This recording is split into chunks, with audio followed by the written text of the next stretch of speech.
quarter, the president's salary went toward the restoration of 2 projects at a national battlefield. After his donation, additional donors quickly stepped up to bring the total gift to over $260,000. In this quarter, the president will be donating his salary to the Department of Education. And with that, I would like to bring up Secretary DeVos to tell you about what the department will be doing with the president's money to help equip the boys and girls who will be the leaders of tomorrow. Secretary DeVos, it's my pleasure on behalf of the President of the United States to present a check for $100,000 to the Department of Education. Thank you very much, Madam Secretary. Well, thank you so much, Sarah. I want to start by saying how grateful I am to the President for this generous gift. The President is committed to our nation's students and to reforming education in America so that every child, no matter their zip code, has access to a high-quality education. He and I have had many conversations about how best to put students' needs first and ensure we are setting them up for a lifetime of success. There's much work to be done, but we are certainly on the right track thanks to the President's leadership. Just yesterday, Ivanka Trump and I hosted a summer reading event at the Smithsonian's National Museum of American History, where the focus was on getting young girls, aged 6 to 10, excited about learning science, technology, engineering, and math. It was fun to see their eyes light up as they got to explore, create, and experiment in a collaborative environment. Today's and tomorrow's economy requires students prepared for STEM careers. That's why we've decided to use the President's second quarter salary to host a STEM-focused camp for students at the Department of Education. We want to encourage as many children as possible to explore STEM fields in the hope that many develop a passion for these fields. We look forward to this exciting endeavor, and I thank President Trump again for this generous gift. Thanks. Thank you, Secretary DeVos. Thank you for coming. Thank you, Secretary DeVos.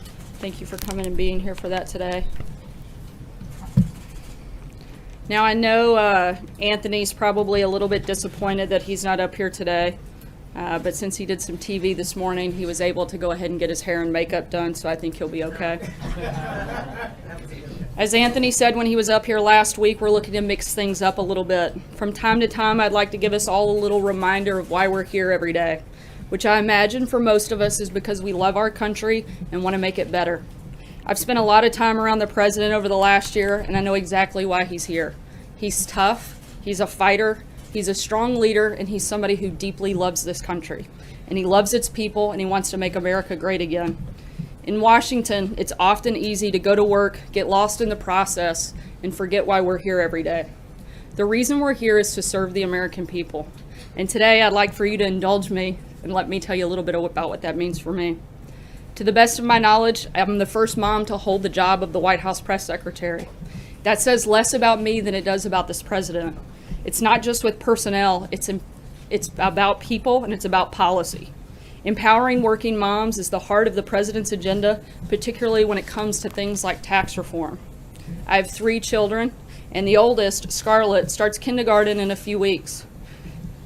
Scarlett and every little girl in America should grow up in a country that if we deliver on the president's agenda of better jobs, better health care, and a better tax system, that incentivizes women to work and raise children. As a working mom, it's not lost on me what a great honor and what a privilege it is to stand here at the podium, and I thank the president for the opportunity. I'll always do my absolute best to truthfully answer your questions and deliver the president's message. Jonathan, I'll preempt you from asking that question later. But I also hope to send my daughter a message, and to every other kid in America: don't listen to the critics, dream big, and fulfill your potential, because in this country you still can.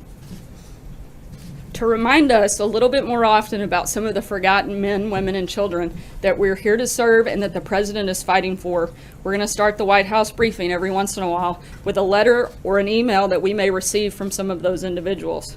To kick it off with that process, I'd like to read you a letter from 9-year-old Dylan. My name is Dylan Harbin, but everybody calls me Pickle. I'm 9 years old and you're my favorite president. I like you so much that I had a birthday about you. My cake was the shape of your hat.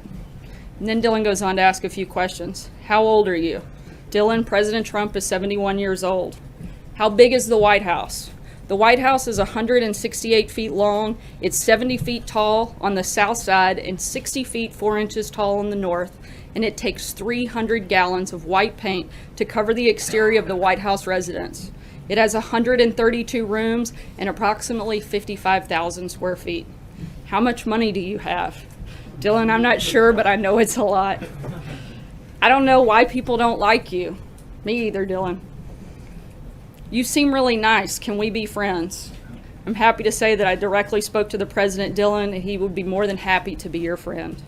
My picture is in here, so if you can, see me and say hello. Dylan, I hope you're watching because the President wanted me to personally tell you hello. Your friend, Dylan. Dylan, thanks for writing to the President, and if you're ever in Washington, D.C., I hope you'll stop by and let us show you around the White House. And with that, I'll take your questions. Steve. Sarah, Jeff Sessions was here today. What was he doing here? Did he meet with the President? And what does the President think about the conservatives who are rallying behind Jeff Sessions, saying he's essential to staying in his office? The Attorney General was here for other meetings, not with the President. It was a Principals Committee meeting, and did not see the President while he was here. I think the President's been very clear about where he is. He's obviously disappointed, but also wants the Attorney General to continue to focus on the things that the Attorney General does. He wants him to lead the Department of Justice. He wants to do that strongly. He wants him to focus on things like immigration, leaks, and a number of other issues, and I think that's what his focus is at this point. Well, if the Attorney General launches a leak probe, would that help his status with the President?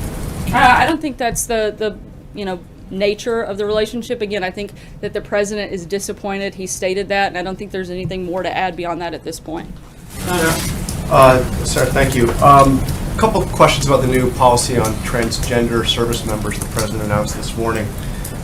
First, what happens to transgender service members now? Are they immediately thrown out of the military? That's something that the Department of Defense and the White House will have to work together as implementation takes place and is done so lawfully. So it's possible, because I see that, the President was pretty clear in his tweet that transgender individuals, he will not accept or allow a transgender individual to serve in any capacity.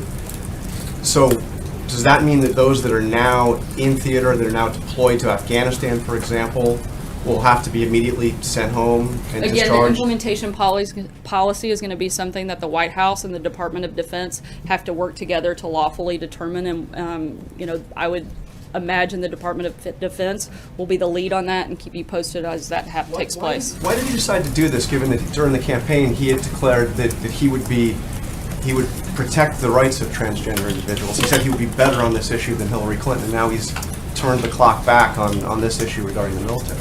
The President has a lot of support for all Americans and certainly wants to protect all Americans at all times. The President's expressed concern since this Obama policy came into effect, but he's also voiced that this is a very expensive and disruptive policy, and based on consultation that he's had with his national security team, came to the conclusion that it erodes military readiness and unit cohesion, and made the decision based on that. Kevin. Thank you, Sarah. If I could follow up on what Jonathan just said, that the President actually tweeted, "Thank you to the LGBT community. I will fight for you," while Hillary brings in more people that will threaten your freedoms and beliefs. And so I'm wondering, you said the policy, the President in general wants to protect all Americans. Does this shift in policy protect transgender Americans, and what is the message that he is attempting to send to them by making this shift in policy? And if I could follow on healthcare. Let me answer that first Sure, question, sure. and then we'll come back to healthcare. On that, the decision is based on a military decision. It's not meant to be anything more than that, and it's simply about, obviously, it's a very difficult decision. It's not a simple one, but the President feels that it's the best one for the military. Okay, on healthcare then, if I could follow really quickly, can you repeal and replace the Affordable Care Act and still protect Medicaid funding? We're talking about the most dependent among us, and the need for Medicaid is great, and that seems to be a major concern among some lawmakers, including Alaska Senator Lisa Murkowski. So I'm wondering, from the President's perspective, if congressional lawmakers do send him a repeal that does not protect Medicaid funding, is that something he would still support? And what is he doing to try to protect Medicaid as it is now? The president's been clear that he wants to protect those that are part of that program, but also very focused on repealing and replacing. We're working through that process. Excited about the progress that was made yesterday, and we're going to continue pushing forward until we get a new and better healthcare plan. Francesca? Thank you, Sarah. One short thing and then questions. Can you provide us with a copy of the letter that you read? Maybe even hold it up or just show a copy to us? I'll be happy to. That would be wonderful. Knock out Dylan's name, last name. Yes, thank Happy you. to let it. But back on Attorney General Jeff Sessions, you said that he didn't meet with the president when he was at the White House this week. Has he spoken to the president this week? Do you know when the last time the two of them spoke was? I don't believe they've spoken this week. I'm not sure on the time frame. And then another follow-up on Jeff Sessions. You said Always that the president, you said that the president has been very clear about his position on Jeff Sessions. And yesterday, the president said that he wasn't leaving him to, quote, twist in the wind. But he continued to tweet about him this morning. If he is so frustrated and so disappointed in him, why doesn't he just ask him to resign or fire him? Why does he continue to just tweet about him instead? Look, you can be disappointed in someone, but still want them to continue to do their job, and that's where they are. Continue in that job? I think that I made clear last week, if there comes a point he doesn't, he'll make that decision. Blake? Thank you. Let me have you please clarify, if you can, some comments that the president made in the Wall Street Journal interview yesterday about tax reform. He said, and I quote here, "The truth is the people I care most about are the middle income people in this country who have gotten, as he says, screwed. And if there's upward revision, it's going to be on high income people." On that upward revision part, what exactly was the president talking about? Is it a revision from his plan on the personal side at 35%, or is it revising it up from the current tax code? Yeah, when we get ready to walk through the full details of the plan, I'm happy to do that at that time. But right now, we're focused on the three big priorities of the tax reform: a simple, fairer tax code, middle class relief, and creating jobs. That's where we are right now. We're continuing to work through that process, and we'll make announcements as we have Let me specifics. just ask you then a more general question on that. Does the president believe that the wealthiest Americans deserve a tax cut? I think the president is looking and prioritizing middle-class tax relief. He's made no secret about that. That's one of the biggest priorities of the three things that he's focused on when it comes to tax reform. Jordan? Thanks, Sarah. Two questions for you. First, the president has had almost 24 hours to review the Russia sanctions legislation. Has he decided if he's going to sign that? Well, it's a little bit more complicated than that. Senator Corker actually came out earlier today and said that he's not fully supportive of where the bill stands. We expect that there's a possibility that more changes take place, and so we're going to see what that looks like before we make a final decision. But I can tell you that the White House, the president, and the entire administration, as we've said many times before, strongly support sanctions against Russia, Iran, and North Korea. My second question is the president considering looking at any kind of policy about transgender people serving in the White House now that he's tried to make a decision on transgender people serving in the military? No, once again, this was a decision based on what was best for the military and military cohesion, and on the counsel of his national security team. Go ahead, Major. So the impression we get at the Pentagon is they were a little bit flat-footed by the president's tweets. And as I understand it, this was and has been for the last couple of weeks a conversation here, specifically about TRICARE coverage for transgender procedures, and it suddenly evolved for the president to then go on Twitter to announce this ban. And as you already told us, the White House and the Pentagon are going to have to lawfully implement that. Typically, when you have an announcement of this magnitude, all of that work has been done at the procedural level between the bureaucracy of the Pentagon and the White House. Why wasn't any of that work done, and why was the Pentagon caught so surprised this morning by the president's tweets on them? As I said before, that the president's national security team was part of this consultation. You mentioned yourself that there have been ongoing conversations. When this one smaller president issue, made not a the whole ban. Right. When the president made the decision yesterday, the Secretary of Defense was immediately informed, as were the rest of the national security team that had been part of this ongoing conversation. But you can't answer the question of what's going to happen to transgenders who are in the military now. Shouldn't you have been able to answer that basic question with Look, a policy of this magnitude? Look, I think sometimes you have to make decisions, and once he made a decision, he didn't feel it was necessary to hold that decision, and they're going to work together with the Department of Defense to lawfully implement it. Thing on Sessions, just because this is the baseline question. You said earlier the president was frustrated. Is that frustration now in the past? And does he fully have confidence in the Attorney General to carry out his duties from this day forward? The president wants the Attorney General to focus on his duties as Attorney General, and I think we've both spoken about that pretty extensively, and I don't have anything else to add. Peter? As you just announced, the president's donating his second quarter salary of $100,000 to the Department of Education, so clearly he must care about education. Why then is he calling for $9.2 billion in spending cuts to the Department of Education in the next budget? Look, I think that oftentimes you have a lot of duplicative efforts, and they want to streamline the process. And we simply have a government that's completely out of control when it comes to spending. We have an outrageous deficit, and we're looking to make things that we have a balanced budget in the next 10 years. The president campaigned on it. He's committed to seeing it through, but he's also committed to education, as you can see by his own personal commitment, and looking for ways that we can save and continue on to make education better, passing some of that decision making down to more local and state control, and something we're certainly supportive of. Quickly on transgender, just a quick follow-up. In June of 2016, in the heat of the campaign, he wrote, "Thank you to the LGBT community, I will fight for you." Did the president today just betray his commitment to the transgender community? No, as I answered before, this was a decision about military readiness, and I've already answered even to that specific tweet. You say to the transgender community that he is still committed to fight for them, and how is this not fighting for them? I think the president has made very clear he's committed to fighting for all Americans. All Americans? No. Sarah, Go ahead. Sarah, thank you very much, Sarah. Was this decision on transgender in the military made to put pressure on Democrats running in 2018, particularly Democrats running in socially conservative districts like in Ohio, Michigan, and Wisconsin? Not that I'm aware. Just to follow up on that, what is the timeline for when guidance will be delivered to the Pentagon and how the president's decision should be implemented? We'll let you know when we have an announcement. Peter? Sarah, the president said this morning, or tweeted this morning, asking why the Attorney General has not fired Andrew McCabe as acting FBI director. Why hasn't the president fired Andrew McCabe as acting FBI director? The president's made an incredible nominee in Chris Wray, and he's looking forward to getting him confirmed and taking over the FBI. I think he needs to fire him. Why should Attorney General Sessions fire him? Again, he's made a choice to lead that agency, and we're looking forward to getting him confirmed soon. April? Sarah, two questions.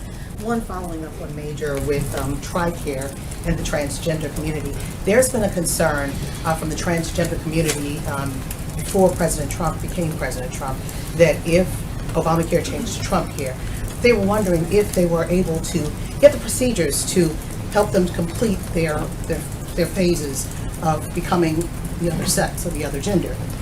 What do you say to those people who are seeing this now with this ban in the military? What do you say to transgender America who wants to continue with the change? Maybe some who already had part of the change and want to do the change and are scared because of what's happening now, not for certain. What do you say to transgender America? As I've said before, and I'll try to make this clear, this was a military decision. This was about military readiness. This was about unit cohesion. This was about resources within the military and nothing more. Guys, I really don't have anything else to add on that topic. As I do, I'll keep you posted. But if those are the only questions we have, I'm going to call it a day, but if we have questions on other topics, I'll be happy to take it. Sarah, wait a minute, Sarah, I'm sorry, Sarah, I wanted to finish. Everyone had a second question. I'm sorry, Sarah. On the morale of the cabinet, Anthony Scaramucci this morning on New Day said that the cabinet secretaries need to have tough skin. How is the president working with the cabinet secretaries right now? How does he build their morale after all of this with Sessions and we're hearing things that are coming out of state about Rex Tillerson? How's the president working on their morale? I think the same way he works with all of us. He empowers us to do our jobs. And I don't think it matters whether you're a cabinet secretary or a low-level staffer. We're here to do a job. He's asked us to do it, and he expects us to get it done. And I've spent a good bit of time with quite a few cabinet secretaries over the last couple of days, and morale is high. Stephen. One more point about transgender service members, not here in this country, but overseas. And there are 18 countries where transgender service members are allowed to serve openly. The UK is one, Australia is another, Israel is a third. The president in his tweet this morning referred to disruptions. What does he mean? And is he concerned that there are disruptions in our allies' militaries in Australia and the UK and Israel? And should we worry about that from a military standpoint? As I said earlier, this decision was made after extensive discussions with his national security team, and the president decided it was in the best interest of the military to end this Obama policy. I can't speak to anything about another country. Pretty focused on making sure we get good things happening here. Zeke. First off, you were talking earlier about what the president wishes Attorney General Sessions to be doing in his job right now. Why hasn't the president picked up the phone or invited him over when he was into the Oval Office when he was in the building? Does the president have any intention of speaking with the Attorney General this week? I'll keep you posted if he does. John? Second question on the transgender service member issue. You mentioned this is the president reached this decision to improve or maintain unit cohesion. How does it maintain or improve unit cohesion to leave thousands of service members, some who may be overseas, serving in units overseas, in the dark about their status within the military? Once again, this was a decision made after the consultation with his national security team and decided the best decision. Alex. I want to ask you about a tweet the president had on Sunday. He said, "It's very sad that Republicans, even some that were carried over the line on my back, do very little to protect their president." Which Republicans is the president talking about, and what would he like to see from them? What sort of protecting? I'm not going to call out any senators by name up here today, but I think the president is very committed to a robust agenda and changing America for the better. And the Republicans have both the House and Senate. He's hoping they'll join him in pushing forward a lot of the policies that most of those people campaigned on, like repealing and replacing Obamacare. I think that's a perfect example of Republicans needing to step up to commitments that they made during the campaign and since being elected and get those things done. Guys, I hate to cut it short. The president's got an event, as I know you can all hear by all of